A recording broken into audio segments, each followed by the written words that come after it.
예, 오늘 말씀의 제목은 내가 곧 그니라예요. 내가 곧 그니라. 오늘 말씀은 바벨론을 멸망시킨 페르시아의 고레스 왕에 대한 예언을 담고 있어요. 고레스 왕에 대한 예언이 담겨 있는 이유는 하나님께서 유다를 바벨론에서 구해낼 사람으로 페르시아의 고레스 왕을 선택하셨는데 선택하여 세웠기 때문인데, 그래서 오늘 말씀은 바벨론의 포로로 붙잡혀간 그래서 낭만 가운데 있던 유다의 백성들에게 하나님이 전하시는 희망의 내용을 담고 있어요. 여러분, 하나님은 사전에서 모든 일의 처음과 마침이 나다라고 말씀하세요. 우리 4절 볼까요? 이 일을 누가 행하였느냐? 누가 이루었느냐? 누가 처음부터 만대를 불러내었느냐? 나 여호와라. 처음에도 나요, 나중 있을 자에게도 내가 곧 그니라. 이 말씀은 오늘 말씀을 두 부분으로 나누어주는 기준점이 되는데, 1절부터 3절까지는 하나님께서 바벨론을 멸망시킬 고레스 왕을 선택하여 세우는 내용, 그 희망의 메시지를 담고 있는 반면 5절부터 7절까지는 그 멸망의 소식을 들은 우상을 섬기는 그 세상 사람들의 반응을 담고 있어요.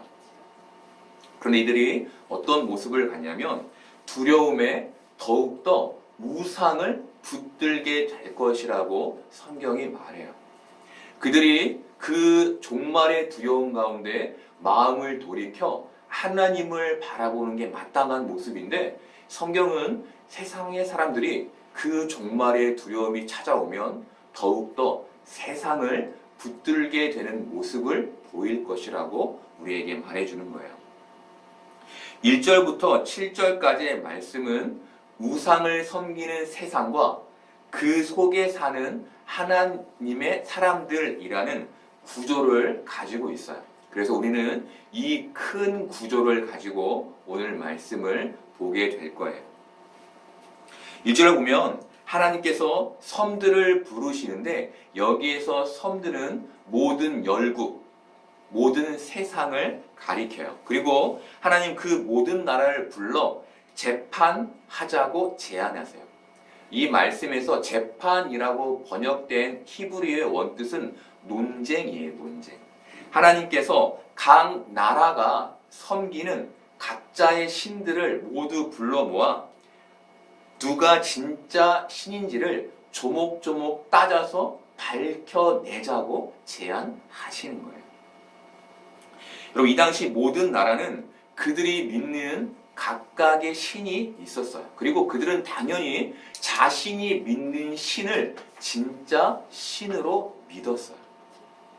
여러분, 이것은 하나님께서 하나님의 백성들을 구원하실 그 마지막 때에 각 나라가 믿는 그 모든 신들 중 누가 진짜 신인지가 드러나는 날이 올 것을 말씀하신 거예요. 그런데 각 나라가, 각 민족이 진짜 신이라고 믿던 그 모든 신이 가짜 신으로 드러나는 날이 온다는 거예요. 여러분, 이것이 우리에게 주는 교훈이 뭡니까? 세상이 믿는 우상, 저들이 진짜라고 여기는 우상을 우리가 바라볼 필요가 없다는 것이죠. 지금은 그 저들이 믿는 신들이 진짜 신처럼 보이지만 그것이 마지막 날에는 반드시 가짜로 드러날 것이기에 그것을 우리가 바라볼 필요가 없다라고 하나님이 우리에게 말씀해 주시는 거예요. 여러분, 하나님께서 이 말씀을 이사야를 통해 유다의 백성들에게 해 주셨던 이유를 학자들은 두 가지로 봐요. 첫 번째는 유다가 바벨론의 포로로 잡혀서 그곳에 우상을 섬겼기 때문이라고 보는 견해이고, 두 번째는 포로기 상황 중 바벨론의 우상에 둘러싸여 있는 유다로 하여금 흔들리지 않고 하나님을 바라보게 하기 위해 이렇게 하나님께서 말씀하셨다는 견해예요. 여러분, 우리는 하나님의 백성인 유다가 바벨론의 포로로 잡혀가서 그곳에서 우상을 섬겼는지 그렇지 않았는지는 알 수 없어요. 우리가 아는 것은 적어도 유다가 바벨론의 포로로 잡혀가서 그곳에 살게 되면서 우상을 숭배하는 바벨론 사람들과 가까이 지내게 되면서 그 영향을 받았을 것이라는 사실이에요. 여러분, 우상 숭배라고 하면 우리가 가장 먼저 떠올리게 되는 게 뭡니까? 어떤 조형물, 어떤 조각물을 만드는 것이죠. 그렇죠?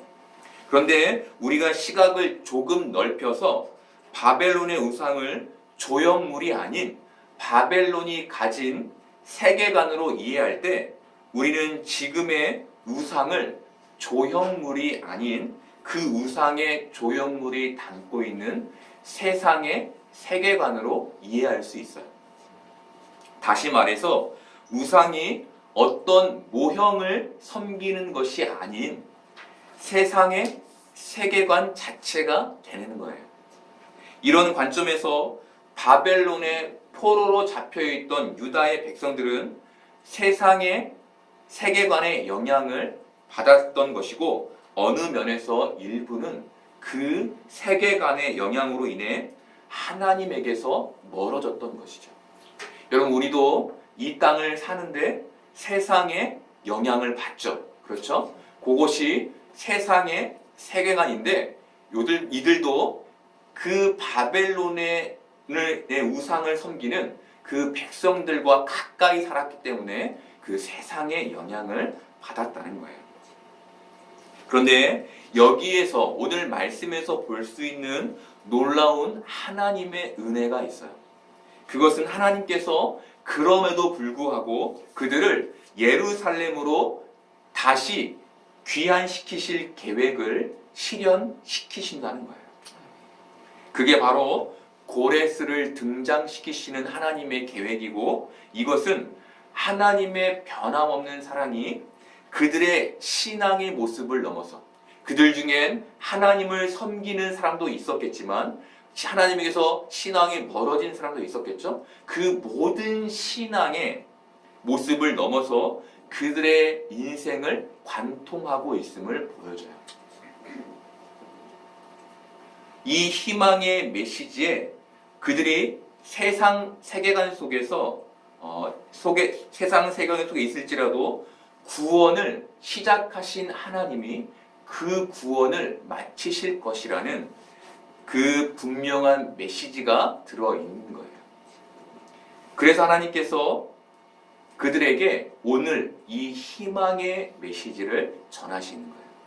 내가 네 인생을 처음 구원으로 시작했고 그리고 너의 인생을 구원으로 마치게 할 거야 라는 그 메시지를 전하시는 거예요. 여러분, 고3이 되면 교회에 다니는 학생들에게 어른들이 의뢰하는 말이 있죠. 그게 뭡니까? 공부는 하나님도 못 도와준다. 고3 때는 공부 열심히 하고 대학 가서 신앙생활 하면 되지 않겠냐라는 말이죠. 그렇죠? 네 인생을 잘 만들어 놓고 신앙생활을 해도 늦지 않다는 말이에요. 여러분, 이 말에는 현재 우선순위가 뭔지를 보고 그것을 우선으로 하는 게 지혜로운 거라는 그 철학이 담겨 있어요. 그런데 이 말에서 정말 우리가 봐야 할 것은 이 안에 신앙도 돈 없으면 어렵다는 세상의 철학이 담겨 있다는 거예요. 신앙생활 하는데 돈 없으면 부끄럽다는, 초라하다는 그런 세상의 철학이 이 말 속에 담겨 있는 것이죠. 너의 앞가림도 못하면서 신앙하는 것이 부끄럽다는 그런 내용들이 담겨 있는 거예요. 겉으로 보기에는 이것이 현명한 것 같은데 결코 이것은 현명한 선택일 수 없어요. 왜냐하면 우리의 인생에서 신앙이 차등이 될 때 우리는 모든 순간 하나님보다 세상을 우선순위에 놓게 될 것이기 때문이에요. 여러분, 우리가 뭐든 한 번이 어렵지 그 다음부터는 쉽죠. 그렇죠? 우리가 신앙을 1순위에 두다가 그것을 2순위로 두는 순간 우리는 더 이상 어렵지 않게 신앙을 2순위에 두게 되는 거예요. 그리고 이것은 우리의 전 인생 속에서 신앙을 2순위에 두는 시초가 될 것이고 우리는 세상의 세계관에 흔들리는 신앙으로 살게 되는 거예요. 잠깐의 선택이 우리로 하여금 이 세상에 흔들리는 신앙인으로 만들어 버리는 거예요. 그런데 우리가 또 여기에서 생각해 봐야 할 게 있어요. 그것은 바로 이 신앙의 열심 반대편에 있는 극단적인 신앙의 모습이에요. 여러분, 신앙에 극단적으로 치우쳐 사는 사람들의 모습이 어떻습니까? 예를 들면 학생이 최선을 다해 공부해야 하는데 교회에만 있다거나, 직장인들이 직장 생활을 열심히 하지 않고 교회에만 헌신한다거나, 부모가 아이들을 돌보지 않고 가정을 살피지 않고 교회에만 열심을 내는 일들, 그런 일들이 있죠. 여러분, 왜 이런 신앙의 극단적인 현상이 일어나는 겁니까? 신앙을 좁게 이해하기 때문이에요. 신앙을 교회라는 장소에만 한정짓기 때문이에요. 여러분, 우리가 이 땅을 살아가면서 가져야 될 신앙의 내용이 뭡니까? 하나님께서 내 인생 전체를 아우르신다는 것이죠. 그 믿음이에요. 하나님이 여기에 내가 나와 있을 때만 내 인생을 주장하시는 것이 아니라 내가 이곳을 넘어 세상을 살 때에도 내 인생을 주장하고 계신다는, 아우르고 계신다는 믿음이 우리에게 필요한 거예요. 그래야 우리가 세상의 영향을 덜 받고 또 교회에만 치우친 극단적인 신앙생활을 하지 않고 균형 있는 신앙생활을 할 수 있게 되는 것이죠. 여러분, 우리의 구원을 시작하신 이가 우리의 구원의 마침이 되신다는 이 우리의 모든 인생을 아우르는 이 말씀을 하나님께서 바벨론의 포로로 잡혀있는 그 혼란스러운 가운데 있는 유다의 백성들에게 해 주시는 것이고, 지금 이 현실 속에서 혼란스러운 가운데 있는 우리에게도 해 주시는 말씀인 거예요. 여러분, 이제 하나님은 이 3절에서 고레스 왕을 일으켜서 바벨론을 멸망시키겠다는 말씀을 하세요. 그런데 말씀에는 고레스라는 이름이 나오지 않는데 그를 고레스 왕이라고 보는 이유는 역대하와 에스라 그리고 이사야의 기록에 바벨론을 멸망시킨 왕으로 고레스 왕을 기록하고 있기 때문이에요. 여러분, 2절 상반절을 보면 누가 동방에서 사람을 일깨워서 공의로 그를 불러 자기 발 앞에 이르게 하였느니 라고 말해요. 말이 너무 어렵죠? 그렇죠? 그런데 이 말씀의 원역은 이래요. 누가 동방에서 고레스를 일으켰느냐? 그 의가 그 발 뒤를 따르리라. 여러분, 말씀에서 의는 하나님의 승리를 의미하는데 그 하나님의 승리가 그의 발을 뒤따랐다는 것은 그가 가는 모든 길마다 승리가 있었음을 의미해요. 여러분, 그런데 우리가 아는 의는 뭡니까? 우리가 알고 있는 의가 있죠? 그게 뭡니까? 옳음인데 세상의 규칙과 도덕 속에서 우리가 이렇게 바라볼 때 그래, 저게 옳은 것이지 라고 생각하는 것, 그것을 우리는 옳음이라고 여겨요. 그런데 성경은 그 옳음을 다르게 말해요. 성경이 말하는 옳음은 하나님 자체예요. 하나님을 오름이라고 말하는 거예요. 즉, 그 의가 그 발 뒤를 따른다는 것은 오르신 하나님이 선택한 동방에서 일으킨 그 사람이 하나님의 오름이기 때문에 그 오름이 가는 곳마다 승리하게 될 것이라는 의미를 가져요. 여러분, 우리가 이 땅에서 기억해야 할 것이 바로 하나님 자체가 바로 오름이시라는 거예요.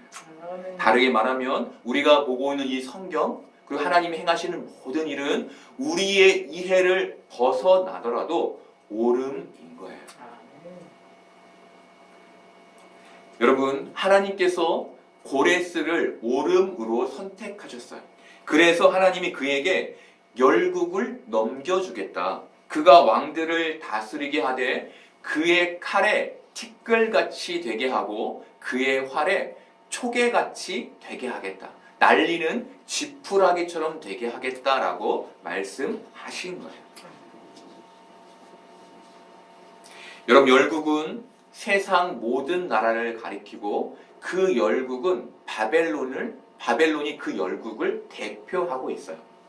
그런데 그 바벨론이 동방에 일으켜진 자로 인해 티끌처럼 되는 것, 이것이 유다를 향해 하나님이 가지고 계셨던 계획이었던 거예요. 그리고 바로 이 말이 바벨론의 포로로 잡혀있던 유다의 백성들에게 희망의 메시지로 선포된 거예요.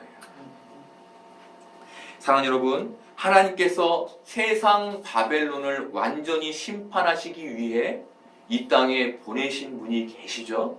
그분이 누구십니까? 예수님이시죠. 여러분, 하나님은 예수님을 일으키셨고 예수님에게 하나님의 공의를 주셨어요. 그래서 그 공의를 가지신 예수님이 세상의 악에서 승리하신 것이고 십자가의 대속을 통해 악이 더 이상 지배할 수 없는 나라로 우리를 인도하신 거예요. 여러분, 하나님의 공의를 예수님께서 가지셨기 때문에 그가 승리하신 거예요. 우리가 이것을 반드시 기억해야 하는 거예요. 그래서 예수님을 믿는 자는 멸망하지 않고 영생을 얻게 되는 것이죠. 여러분, 우리가 이 구조를 우리의 머리에 잘 두기를 바라요. 그래서 우리가 이미 이 땅에서 완전한 승리를 얻은 자인 것을 꼭 기억하며 살기를 바라요. 어떤 상황이 우리에게 닥쳐와도 정말 혹연히 너무 큰 실패를 겪게 되더라도 이미 우리는 예수 그리스도의 공의로 인해 승리한 자인 것을 꼭 기억하는 우리 되기를 바라요. 이제 하나님 3절에서 그가 거침없이 그들을 추격하되 그의 발로 가보지 못한 길을 안전히 지났다라고 말해요. 이 말씀에서 가보지 못한 길을 안전히 지났다라는 말은 그의 발이 미쳐 땅에 닿지 않았다라는 말인데 이것은 평화를 의미해요. 그가 가는 곳마다 평화가 있었다는 거예요. 여러분, 우리가 이사야서에서 보았던 하나님 나라의 모습이 있죠? 그렇죠? 우리 이사야 2장 4절 볼까요? 그가 열방 사이에 판단하시며 많은 백성을 판결하시리니 무리가 그들의 칼을 쳐서 보습을 만들고 그들의 창을 쳐서 낫을 만들 것이며 이 나라와 저 나라가 다시는 칼을 들고 서로 치지 아니하며 다시는 전쟁을 연습하지 아니하리라. 우리 이사야 9장 6, 7절도 함께 볼까요? 이는 한 아기가 우리에게 낳고 한 아들을 우리에게 주신 바 되었는데 그의 어깨에는 정사를 메었고 그의 이름은 기묘자라 모사라 전능하신 하나님이라 영존하시는 아버지라 평강의 왕이라 할 것임이라. 그 정사와 평강의 더함이 무궁하며 또 다윗의 왕자와 그의 나라에 군림하여 그 나라를 굳게 세우고 지금 이후로 영원히 정의와 공의로 그것을 보존하실 것이라. 만군의 여호와의 열심히 이를 이루시리라. 아멘. 여러분, 예수님께서 오셔서 이루실 나라가 어떤 나라입니까? 평화의 나라이죠. 아멘. 그런데 이 일을 누가 이루시나요? 하나님이 이루시는 거예요. 우리 다시 4절 볼까요?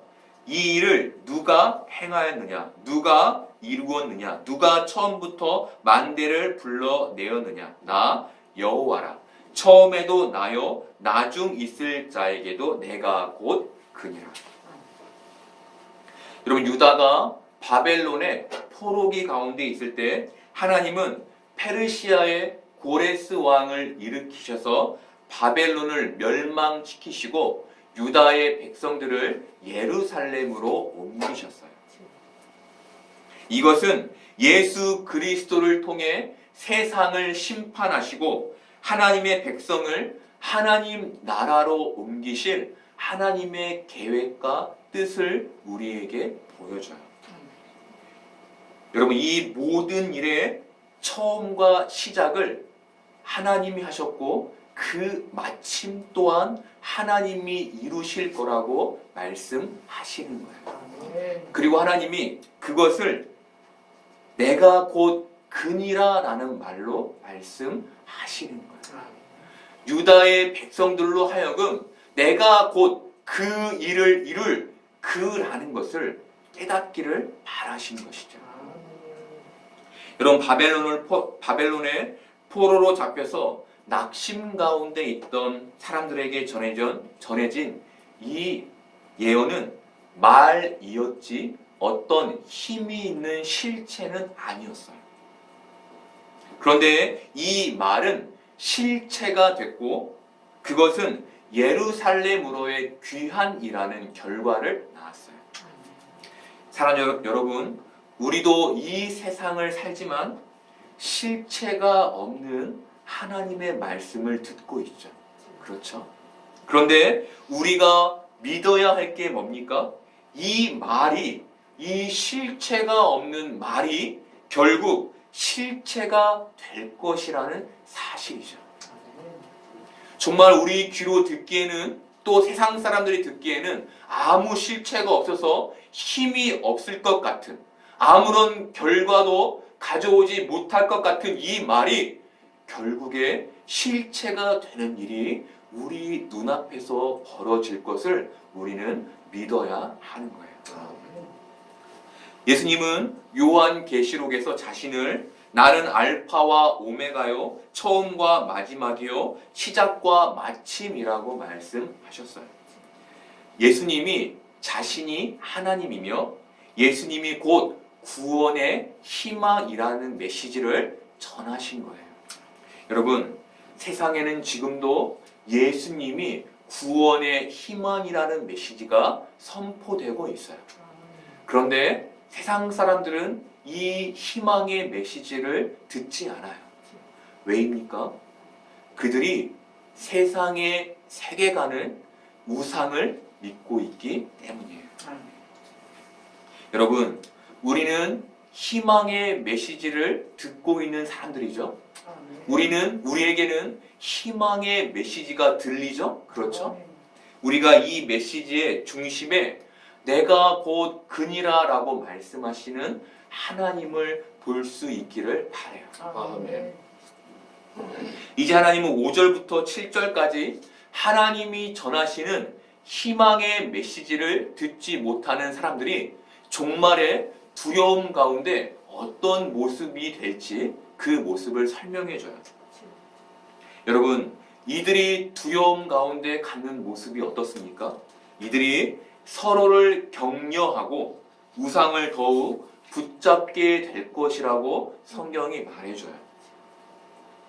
여러분, 우리가 여기에서 중요하게 보아야 할 게 있는데 그것은 서로를 격려한다는 이 긍정적인 일과 자신의 생명을 위해 우상을 더욱 붙잡게 된다는 이 일이 생명을 스스로 지켜내려는 바벨탑의 죄, 바로 인본주의의 죄가 숨겨져 있다는 거예요. 어떤 면에서 이 세상을 사는 사람들에게 서로를 격려하는 것과 나의 생명을 보존하기 위한 것은 굉장히 긍정적인 모습인데, 그것을 하나님은, 성경은 다른 편에서 우리에게 말해주는 거예요. 여러분, 우리의 머리와 가슴을 크게 점령하고 있는 두 가지 세계관이 있는데, 그것이 뭡니까? 그것이 돈과 평화이죠. 돈과 평화. 돈과 평화는 인간의 생명을 안전하게 보장하는 도구이며 상태예요. 그래서 많은 사람들이 돈을 사랑하는 것이고, 또 많은 가수들이 평화를 노래하는 거예요. 그런데 이 안에 무엇이 담겨 있습니까? 인간 스스로 자신의 생명을 보존하려는 인본주의가 담겨 있는 거예요.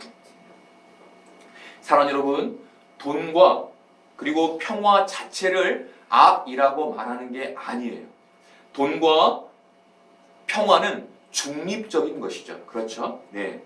돈은 중립적인 것이고, 평화는 하나님이 이루실 나라의 상태를 우리에게 보여주는 굉장히 중요한 지표예요. 그런데 문제가 뭡니까? 인간이 하나님을 배제하고 돈으로, 평화로 인간의 생명을 보장하려고 하는 것에 있는 거예요.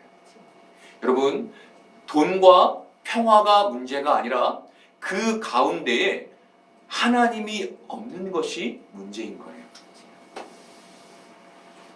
여러분, 하나님의 평화와 인간이 지향하는 평화의 차이가 있는데, 그것은 하나님의 평화는 칼이 보습이 되는 것이라면, 인간이 지향하는 평화는 약육강식의 세상 법칙 속에서 더 강한 자가 되어 약한 자를 억압해서 만들어내는 평화라는 거예요. 이것이 온전한 평화가 아닌 것이죠. 하나님의 평화는 모든 나라가 칼을 버리는 거예요. 그리고 농경을 하게 되는 것. 완전한 평화가 이루어지는 것인데, 세상이 말하는 평화는 강자가 약자를 억압해서 만들어내는 평화라는 거예요. 여러분, 세상 사람들은 종말이 가까이 옴을 느낄수록 우리가 앞에서 보았던 바벨론의 우상, 바로 세상의 세계관을 더욱 굳게 의지하게 될 것이고, 이것은 돈에 대한 집착과 평화에 대한 강력한 요구, 무력으로 나타나게 될 거예요. 그래서 믿음을 가진 사람들은 이것으로 인해 더욱 혼란한 현실을 경험하게 될 거예요. 여러분, 이것이 우리가 받게 될 세상의 영향이고 우리가 겪을 현실인 거예요. 그리고 이것이 바로 바벨론의 포로로 잡혀갔던 유다의 백성들이 겪었던 혼란함이었던 거예요. 여러분, 이런 혼란한 세상에서 하나님이 우리에게 전해주시는 메시지가, 희망의 메시지가 무엇입니까? 내가 한 왕을 세워 너를 구원할 것이고, 너의 처음 구원을 시작한 내가 너의 마지막 구원까지 이루어낼 것이라는 메시지인 거예요. 여러분, 이 혼란한 시대를 살고 있는 하나님의 백성들인 우리에게 하나님께서 이 메시지를 우리에게 전해 주시는 거예요. 사랑하는 여러분, 우리는 하나님이 이 세상에 전하시는 하나님의 메시지를 듣는 사람들이죠. 그리고 우리는 하나님이 모든 구원의 시작이고 또 그 마침인 것을 알아요. 그렇죠?